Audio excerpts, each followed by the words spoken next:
할렐루야. 참으로 좋은 주일 아침입니다. 우리 하나님께서 이 시간에도 우리와 함께 계시는 줄 믿습니다.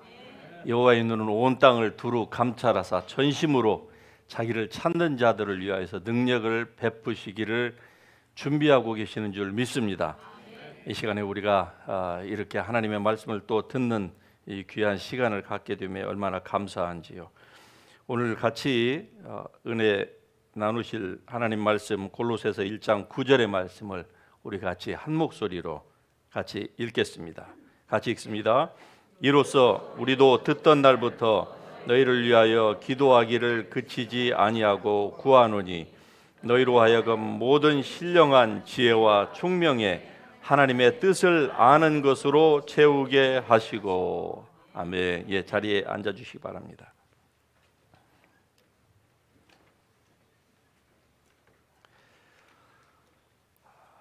왜 수많은 그리스도인들이 구원을 받은 이후에도 신앙생활이 뜨겁지 않은 분들이 있는데 왜 그럴까요? 그것은 바로 오늘 설교의 제목이 명시하는 바처럼 하나님의 뜻을 알지 못하기 때문에 그렇습니다. 그러면은 혹자는 이렇게 반문할 것입니다. 아니, 저는 저를 향하신 하나님의 뜻을 알고 있습니다. 그것이 무엇입니까? 라고 질문하면은 교과서적인 정답을 제시를 합니다. 그런데 여전히 1년 전에도 1년 후에도 움직이지를 않아요. 그냥 썬데이 크리스찬으로 남아요. 그 이상도 이하도 아니에요. 그러면은 하나님의 뜻을 안다고 하는 것이 과연 아는 것일까? 성경적인 또 대답에 의하면은 그것은 아는 것이 아닙니다. 즉 행함이 없는 믿음은 결국 그 믿음은 바로 산 믿음이 아니기 때문에 그래요. 산 믿음이 아니라는 얘기는 움직일 수가 없다는 것이죠. 그러니까 결론적으로 하나님의 뜻을 알지 못하는 것입니다. 만일에 하나님의 뜻을 제대로 안다고 하면은 그렇게 있지 않겠죠. 무엇인가를 할 것입니다. 분명히 산 사람은 그럴 리가 없는 거예요. 여러분 공동묘지에 가보셨습니까? 예, 수많은 사람들이 누워 있는데도 정적이 흐릅니다. 새소리밖에 들리지 않아요. 아주 고요해요. 예. 전혀 움직이지 않습니다. 그게 바로 죽은 사람들의 전형적인 모습인 것이죠. 그래서 오늘 이 말씀 가운데에서도 우리에게 이 사도 바울을 통해서 하나님께서 들려주시는 그 은혜는 바로 우리가 하나님의 뜻을 아는 것으로 채워지기를 하나님은 간절히 원하십니다. 이것이 바로 우리를 향하신 하나님의 뜻이에요. 그래서 먼저는 하나님의 뜻을 아는 것으로 우리가 채워져야만 하는 것인데, 초대에 말씀드린 것처럼 우리가 구원을 받았음에도 불구하고 움직이지 않습니다. 자, 그러면은 많은 사람들이 왜 그럴까요? 움직이지 않는 사람들은 구원이 전부라고 생각을 하기 때문에 그런 것이 아닐까. 분명히 그럴 것입니다. 구원이 전부이다. 그래서 이 좋은 말씀, 진리의 말씀, 생명의 말씀, 영생의 말씀을 가졌음에도 불구하고 개신교인들이 움직이지 않는 이유가 바로 거기 있습니다. 뭔가가 잘못돼서 그래요. 지난주에도 어느 분하고 대화를 하다 보니까 그분이 그래요. 자기의 온 가족이 다 예수님을 믿고 전부가 목회자도 있고 그렇대요. 그런데 그 가운데서 최근에 유독 한 사람이 자기의 사촌이 구원파에 빠졌대요. 그래가지고 얼마나 열심인지 모른다는 거예요. 물론 이단입니다. 잘못됐습니다. 그러는데 왜 그럴까요? 저는 이런 소리를 종종 듣거든요. 그런데 그분이 그런다는 것이죠. 교회에 다닐 때는 몰랐다는 거예요. 구원이 이렇게 놀라운 일인 줄을 몰랐대요. 정말 몰라서 교회 다닐 때는 뜨뜻미지근하게 차갑지도 않고 뜨겁지도 않으니까 내가 너를 토해버리고 싶다. 이렇게 그 대상자였는데 어떻게 구원파에 들어가니까 그렇게 몇 개월 만에 사람이 변해가지고 완전히 바뀐 사람, 다른 사람을 전도하기 위해서 아주 열심을 내는 사람. 물론 그 열심히 자기도 지옥불로, 다른 사람도 지옥불로 그렇게 인도하는 것이지만, 그러나 왜 그럴까요? 물론 잘못된 것이지만 그러나 하나님의 뜻을 알았다는 것이죠. 그러면은 이 좋은 교리를 가지고 우리가 하나님 앞에 나아가기만 하면 하나님께서 우리에게 능력까지 주시겠다고 말씀하는 이 좋은 교리를 가지고 있는 우리는 왜 이렇게 뜨뜻미지근하느냐 이 말이죠. 그래서 구원에는 단순히 거듭나는 것보다도 더한 것이 분명히 있음을 성경이 말씀하고 있습니다. 이런 측면에서 봤을 때 같이 하십니다. 구원은 시작이다. 구원은 시작에 불과한 거예요. 구원이 다가 아니에요. 구원이 다라고 생각하니까 사람들이 구원받은 이후에는 더 이상 할 것이 없다라고 생각을 해서 그냥 레이지백하고 자기의 삶을 사는 것이죠. 내 안에 그리스도께서 사는 삶, 나를 통해서 예수 그리스도가 드러나는 삶, 그런 삶이 아니라 그냥 자기의 삶을 사는 거예요. 왜? 모든 것들이 이제 다 끝났으니까, 더 이상 할 것이 없으니까.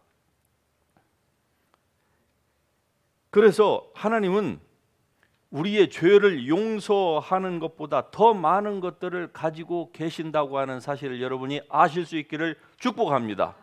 구원보다도 더 많은 것, 우리의 죄를 용서하신 것보다도 더 많은 것을 하나님께서 가지고 계신다는 것이죠. 그것이 무엇일까요? 그것은 바로 여러분을 위해서 하나님께서 세상을 창조하시기도 전에 예비해 놓으신 영원한 영광, 그 글로리, 그 크라운, 그 리워드, 바로 그것이 아니겠습니까? 그것을 하나님께서 준비하셔 놓고, 그러나 구원받은 모든 사람에게 그냥 자동적으로 다 하나님께서 주시면 참 좋을 터인데, 그게 아니고 그 나머지는, 구원은 우리의 실력으로 할 수 없는 것이니까 하나님께서 구원은 우리에게 거저 베풀어 주셨어요. 그러나 그 이후에 다른 모든 것들은요, 조건부로 하나님께서 다 걸어 놓으신 것입니다. 조건부예요. 뭐라고요? 조건부입니다. 순종하면 받는다는 것이죠. 그래서 우리에게 받기 위해서는 어떻게 하느냐? 순종하라는 것이죠. 그럼 순종하기 위해서는 무엇이 필요합니까? 하나님의 뜻을 알아야, 즉 동기부여가 돼야만이 움직이는 것입니다. 이게 사람이에요. 하나님께서 우리 사람을 지으신 그 사람의 기본적인 욕구가, 그 디자이어가 바로 이런 것이 아니겠습니까? 그래서 하나님을 아는 지식이 바로 필요한 것입니다. 하나님을 알자, 여호와를 힘써 알자. 그래서 이렇게 말씀하는 것입니다. 여호와를 힘써 아실 수 있기를 주의 이름으로 축복합니다. 힘써 알지 못하면은 호사야서에 있는 말씀처럼 내 백성이 망한다. 그때도 망했고 지금도 하나님의 백성이 망하는 거예요. 하나님께서 예배하신 구원보다도, 우리의 죄의 용서보다도 훨씬 더 큰 것들이 있는데, 그것을 우리가 놓치면은 망하는 거 아니겠습니까? 달리 망하는 겁니까? 꼭 지옥에 가는 사람만 망하는 것입니까? 그래서 사도 바울은 그의 말년에 죽음을 앞두고 예수 그리스도의 부활과 그 권능과 그 고난의 참여함을 더욱 알고자 자기가 애를 쓴다고 얘기했습니다. 예수님의 12 제자도 있었지만은, 그러나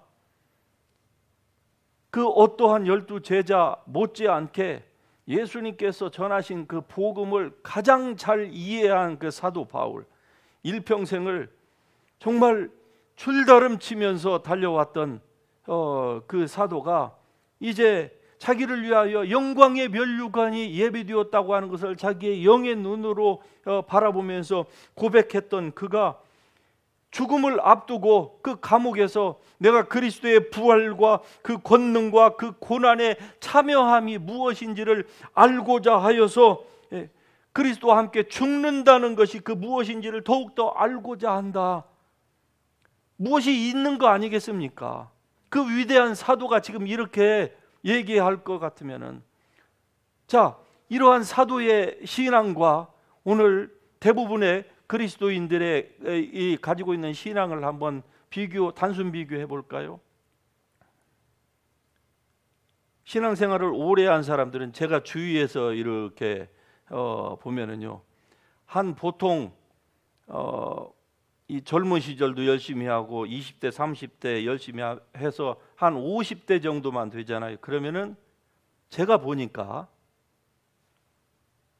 많은 분들이 매너리즘에 빠집니다. 그리고 60대를 넘어서 이제 리타이어를 하면은 어떻게 될까요? 대부분은 더 이상 열심을 낼 수 있는 여전히 에너지가 남아 있고 잉여 무엇이 있음에도 불구하고 않습니다. 그런데 이분들이 세상에서 육신의 즐거움을 위하여서는요, 나이가 70, 80이 돼도 저 그린필드에 가가지고 얼마나 열정적으로 나이 샷을 날리는지 몰라요. 야, 그거 날리는 거 보면은 진짜 40대, 50대 못지않게 허리가 그냥 팍팍 돌아갑니다.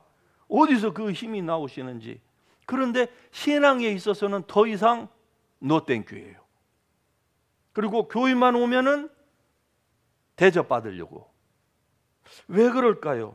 뭔가가 지금 잘못되어 가고 있는 것입니다. 사도 바울이 우리에게 보여주는 내가 그리스도의 부활의 권능과 그 고난의 참여함을 알고자 하여 그리스도와 함께 죽는다는 것이 무엇인지를, 여기서 사도 바울은 지금 죽는다는 것이 자기의 옛 사람이, 옛 본성이 죽었다, 지금 그걸 얘기하고 있는 게 아니에요. 자기의 육체가 곧 지금 이 감옥에서 나가지 못하고 로마 그 황제에 의해서 자기가 아마 십자가의 죽음, 육체가 고통스럽게 죽는 그것이 무엇인지를 알고자 함이라, 그 열망을 지금 가지고 있는 겁니다. 그러면서 그가 감옥에서 쓴 여러 가지 서신 가운데 보면은 너희는 열심을 내라 이렇게 말씀합니다. 주께서 가까우셨다. 여러분, 이 사도의 열심을 우리가 볼 수 없을까요? 그 사도 안에서 역사하셨던 동일한 하나님의 성령, 예수 그리스도를 죽은 자 가운데서 일으키신 그 부활의 그 주님이 오늘도 동일하게 여러분과 저에게 안에 내주하고 계시는데, 우리가 이 사도의 그 열정을 우리가 전혀 모를 수가 있겠습니까? 아무리 2000년이라고 하는 갭이 있다고 할지언정 하나님은 동일하신데, 그분 속에서 역사하셨던 그 하나님은 동일하게도 여러분 속에서도 역사하시고 우리 가운데서 역사하시는 하나님이신데요, 아니 그분은 이 종말이 가까우면 가까울수록 우리로 하여금 더욱더 열심을 내라고 우리를 독려하시는 분이실 터인데 왜 그럴까요? 그래서 이 영적인 이 신령한 지혜와 총명이 우리에게 필요한 것입니다. 이 spiritual wisdom and understanding, 이것이 필요해요. 그러면 이것을 받기 위해서는 무엇이 필요합니까? 같이 하십니다. 기도. 무엇이 필요하다고요? 기도가 필요한 것입니다. 단순히 하나님의 말씀을, 성경을 읽고 예배를 드리는 거, 그것으로만 그쳐서는 아니 되고 반드시 쥐어짜는 기도가 필요해요. 땀방울이 땅에 떨어지는 핏방울처럼 기도하셨던 예수님과 같이는 못할지언정 우리도 기도가 필요합니다. 하나님이셨던 그분도 이 사역을 하기 위하여서 그런 기도를 드리셨다고 하면은 하물며 우리이겠습니까? 기도가 없이 이러한 하나님의 지혜와 총명이 우리에게 릴리스가 될 수가 있겠습니까? 바로 이것이 바로 사도 바울이 골로새 교인들을 향한 기도의 내용이었고, 그리고 오늘을 살고 있는 우리를 향한 하나님의 성령의 애절한 기도의 내용인 줄 믿습니다. 말할 수 없는 탄식으로 우리를 위하여서 예배된 그 영광의 면류관들이 저렇게 있는데 그것을 우리가 보지 못하여서 전부 다 그것을 받지 못하는 그러한 순간이 올 것을 하나님은 아신 거예요. 왜? 그 성령님이 아버지 하나님과 우리 주 예수 그리스도와 동일하게 창세 전에 온 세상을 지으신 분이시거든요. 그 모든 것들을 디자인하시고 아이디어 뱅크, 싱크탱크 역할을 하신 분이 바로 성령이세요. 그 성령님이 오늘 우리 안에 계세요. 그런데 그 성령님은요, 진노하시는 하나님처럼 우리가 말을 안 들으면은 우리 속담처럼 뭐 다리몽둥이 하나라도 부러뜨려 가지고 우리를 하나님 앞으로 데려오시는 게 성령의 사역이라고 하면은 얼마나 좋겠습니까? 아니에요? 한쪽 다리 다 기부스 하면서도 와가지고 그때야 열심을 그렇게라도 열심을 낼 수 있다고 하는 것이 얼마나 감사하겠습니까?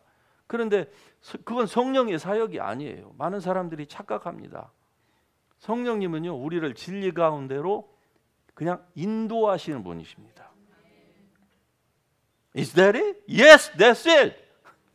그러니까 우리가 하나님을 오해하는 거예요. 이렇게 살아도 괜찮은 것처럼. 야, 정말 이런 하나님의 뜻을 아는 지혜와 지식이 만일에 우리의 전 존재에 스며들면은요, 행동과 성품이 변화됩니다. 바로 여러분이 그 주인공이 될 수 있기를 주의 이름으로 축복합니다. 우리의 전 존재에 스며들어야 되는 거예요. 깊이 스며들어야 됩니다. 그러면 완전히 새로운 삶을 사람이 살 수 있는 거예요. 그 대표적인 example의 한 사람을 여러분에게 소개하고자 합니다. 그 사람은 바로 우리 대한민국의 파운딩 파더인 이승만이라고 하는 청년이에요. 그는 어떤 사람입니까? 왕족 출신이었습니다. 그런데 하도 이 고종 황제가 하는 일들을 보니까 이게 나라를 다 망치고 있는 거예요. 그래서 그가 왕정을 폐지하고 그리고 평등사회를 주장을 하다가 감옥에 갇혔습니다. 그것도 사형 언도를 받았어요. 고종 황제의 그 진노함에 의해서 그냥 즉각적으로 그를 사형 언도를 때린 거예요. 그리고서 감옥에서 그가 있습니다. 그런데 사형 집행을 하루 앞둔 전날 저녁에 그가 감옥에서 예수님을 만납니다. 소위 얘기해서 성령 체험을 한 거예요. 성령의 불을 받은 겁니다. 그리고 희한하게도 그 다음 날 사형에서 무기징역으로 변경이 돼요. 그리고 10년으로 나중에는 5년 7개월 만에 출감을 하게 됩니다. 그 이면에는 하나님께서 역사하신 거예요. 그런데 누구를 통해서? 선교사들을 통해서. 아펜젤러, 언더우드 이런 기라성 같은 유명한 그 선교사들이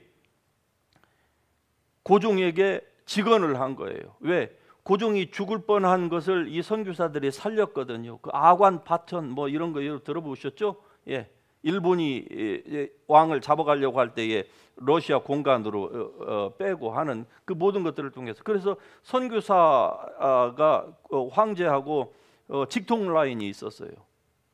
저 이승만이라고 하는 청년은 살려둬야만 합니다. 저렇게 영어를 잘하는 사람이 조선에는 없습니다. 그러니까 이 나라가 황제가 살려면은 미국으로 특사로 보내야 됩니다. 안 된다 안 된다 그러는데도 그 정도 생각을 해보니까 저 많은 사람이 없다고 하니까, 그래서 그를 석방을 시킵니다. 그리고 미국으로 보내게 되거든요. 자, 이 이승만이라고 하는 이 청년이 나이 아직 30살도 되기 전입니다. 감옥에서 그 예수님을 만나고 난 이후에 그 하나님을 아는 지혜와 총명이 그의 전 존재에 스며들었습니다. 그래서 그가 어떻게 변했습니까? 그 감옥 안에서 그는 정치범으로 잡혔거든요.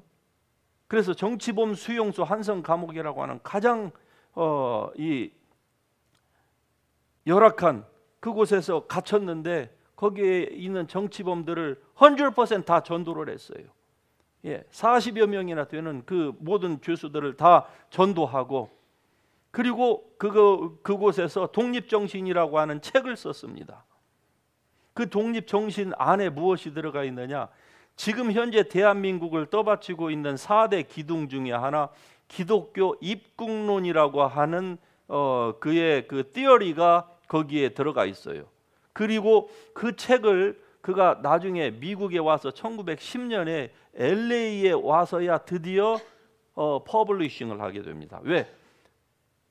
당시 조선에서 그것을 출간을 했다가는, 출간하기도 전에 일본 경찰에 의해서 그는 제거될 것이기 때문에 그것을 새끼 꼬듯 이 끈으로 교묘하게 꼬아가지고 LA에 와서 1910년에야 그것을 출판하게 돼요. 다시 말씀드리면은 기독교 입국론, 그게 무슨 말입니까? 이 조선이라고 하는 나라는 당시에 이승만이 예수님을 영접할 그 당시에 조선에는 기독교 인구가 공식적으로 1.3%밖에 안 됐어요. 2천만 민족 전체 국민 가운데서 1.3%밖에 안 되는데, 이 청년이 무슨 꿈을 꿉니까? 이 나라를 동양에서 최초로 기독교 국가로 내가 만들어야 되겠다, 그렇게 마음에 결심을 합니다. 그래서 그러려면 어떻게 할 것인가? 선교사들로부터 배우고 성경으로부터 배운 거, 사람 위에 사람 없고 사람 밑에 사람 없는. 왜? 사실 우리가 한민족 5,000년의 역사를 얘기하면서 가장 위대한 영웅을 꼽으라고 하면은 어린 아이부터 노인까지 다 누구를 꼽습니까? 세종대왕 그리고 이순신을 다 꼽습니다. 그런데 물론 그분들도 지대한 공헌을 했지요. 그러나 사실 가장 위대한 사람, 딱 한 사람만 꼽으라고 하면 우리는 이승만을 꼽아야만 합니다. 왜?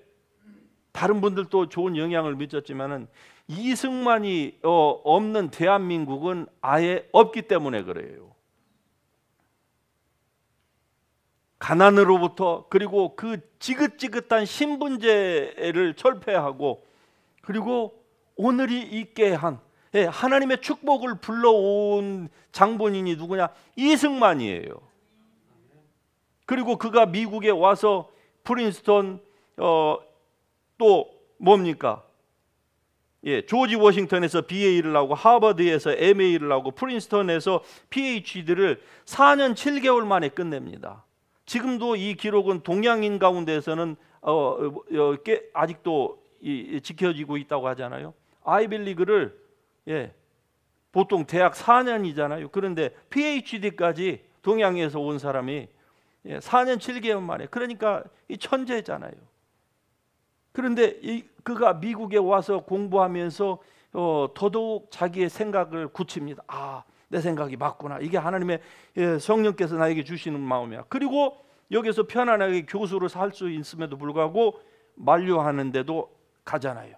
고통을 감내하면서 죽을지도 모르는 나라에 가서 결국 초대 대통령이 되고, 나라를 오늘 우리가 알고 있는 이 대한민국을 이 반석 위에, 그가 만일에 이 four pillar, 예, 네 개의 기둥, 자유민주주의, 자유시장경제, 그리고 미국과의 그 한미 동맹, 그리고 무엇보다도 이 파운데이션이 뭡니까? 기독교 입국론, 이것을 세우지 않았더라고 하면, 자, 이걸 통해서 우리가 알 수 있는 것은 진짜로 하나님을 아는 지혜와 그 총명이 한 사람의 전 존재에 스며들면은요, 이렇게 바뀌는 것입니다. 우리 모두가 다 이승만이 될 수는 없겠지만은, 그러나 분명한 것은 바뀐다는 사실이에요. 바뀌지 않고 움직이지 않는다는 것은 모른다는 얘기입니다.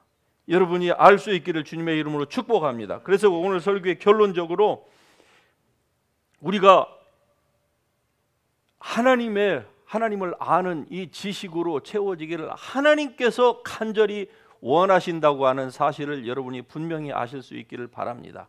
여러분이 원하는 것보다 하나님이 더 알기를, 더 우리가 당신의 뜻을 아는 지식으로 채워지기를 원하신다. 이것이 바로 우리를 향하신 하나님의 뜻이라 이 말입니다. 그러면 어떻게 이러한 지식을 획득할 수 있을까? 첫 번째는 기도하라고 그랬죠. 기도가 없이는 안 된다고 했습니다. 두 번째는 어떻게 합니까? 같이 하십니다. 온 마음으로. 예, 온 마음으로 하나님께를 우리가 구해야만 합니다. 그냥 주일날 한 번, 이건 온 마음이 아니지요. 온 마음으로, 마음을 다하고 뜻을 다하고 성품을 다하고 힘을 다하고 그리고 목숨까지 다할 만큼, 예, 우리가 금을 찾는 것처럼 은을 찾는 것처럼 너희가 나를 찾고 찾으면 또 만나리라. 할렐루야. 주님께서 반드시 만나 주시겠다고 말씀하고 계시는 거 아닙니까? 기도를 통하여서, 그리고 온 마음으로, 그리고 마지막으로 성령께 구하십시다. 왜? 성령님은 우리에게 지혜를 주시는 분이십니다. 고린도전서 2장에서 보면 오직 하나님이 성령으로 이것을 우리에게 보이셨으니, 성령은 곧 하나님의 모든 것까지도 다 통달하시느니라. 성령이 아니고서는 이러한 것을 우리가 알 수가 없습니다. 오늘 여러분이 이렇게 이 자리에 와서 하나님을 예배 드리는 것도 사실 하나님의 성령의 역사입니다. 그러므로 하나님께 감사하십시다. 그러나 여기에서 그쳐서는 안 됩니다. 우리가 간절히 원해야 됩니다. 하나님을 아는 지혜와 지식으로 충만하게 되도록.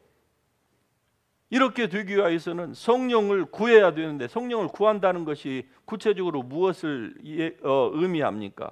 그것은 바로 성령께서 여러분에게 역사하실 수 있도록 여러분이 허락하셔야 된다는 것을 의미합니다. 허락한다는 것은 무엇일까요? 자기가 자기의 고집을 내세우고 자기의 그 라이프 스타일을 계속 고수하면서 성령이 나를 드라이브 하실 수 있도록 허락합니다. 그것은 허락하는 게 아니에요. 자기의 좀 껄끄럽고 그리고 자기가 좀 불편하지만은 어떻게 해야 됩니까? 자리를 박차고 일어나야만 해요. 성경에 보면은 독수리가 어떻게 그 새끼를 훈련시키는지를 시키는지가 신명기 끝부분에 잘 나와 있습니다. 독수리가요, 어느 날 새끼가 있는 보금자리를 갑자기 와가지고 보금자리를 다 흩어져 버립니다. 왜? 그 보금자리가 있는 한 거기에서 안 나오려고 하니까. 그리고는 그 무지막지한 이거 있죠. 그걸로 새끼를 그냥 탁 잡는 거예요. 그리고 공중 높이 올라가요. 올라가서 그냥 그걸 탁 놓는 것이죠. 그러면 어떻게 될까요? 엄마야 아빠야 독수리 살려라 하는 것이죠. 이거를 계속 반복하는 거예요. 밥 주고 또 하고 어차피 돌아갈 집은 없어요. 그래서 독수리 날개가 형성이 된 겁니다. 그냥 되는 게 아니에요. 하나님도 우리가 그렇게 되기를 원합니다. 독수리의 날개치며 올라감 같이. 할렐루야. 예, 여러분과 저의 DNA는, 영적인 DNA는 참새가 아닙니다. 독수리예요. 독수리가 더 이상 날개를 접고 땅만 쳐다보면서 살지 말기를 주님의 이름으로 축복합니다. 예, 성령께서 여러분의 삶 가운데에서 여러분을 삶을 드라이브 하실 수 있도록 여러분이 허락하실 수 있기를 바랍니다. 그러기 위해서는요, 기도하고 하나님의 말씀을 알고 이런 것들은 다 필수적인 것이 아니겠습니까? 그러면은 하나님의 뜻을 아는 그 지혜와 총명이 여러분에게 릴리스 되는 것입니다. 이제 우리의 삶은 그것으로 사는 거예요. 나의 손에 있는 그 무엇으로, 내 머리에 있는 무엇으로, 경험으로가 아니고 오직 하나님의 성령으로 사는 것입니다. 하나님의 뜻을 아는 것으로 사는 거예요. 이런 삶을 살 때에 하나님의 뜻이 여러분의 삶 가운데서 하나씩 둘씩 이루어져 갈 줄로 믿습니다. 그때 하나님의 영광을 받을 것이고 여러분의 삶은 더욱더 풍요해질 줄로 믿습니다. 이러한 놀라우신 은혜가 여러분의 삶 가운데에 모두가 다 이루어질 수 있기를 주의 이름으로 축복합니다. 우리 다 같이 일어나셔서 이러한 하나님께 찬송함으로 나아가십시다. 이 시간에도 우리를 변함없이 다시 한번 일으키시기를 원하시는 하나님 앞에 우리가 이 시간에 담대하게 나아가십시다. 우리가 주의 이름을 부르고 주님 앞에 나갈 때에 우리 주님 우리를 꾸짖지 아니하시고 받아주십니다. 그리고 이 시간에도 다시 한번 우리에게 힘을 주시는 하나님이신 줄 믿으시고 우리 주님의 이름 한번 같이 부르면서 주님의 보좌 앞으로 담대히 나아가십시다. 주여!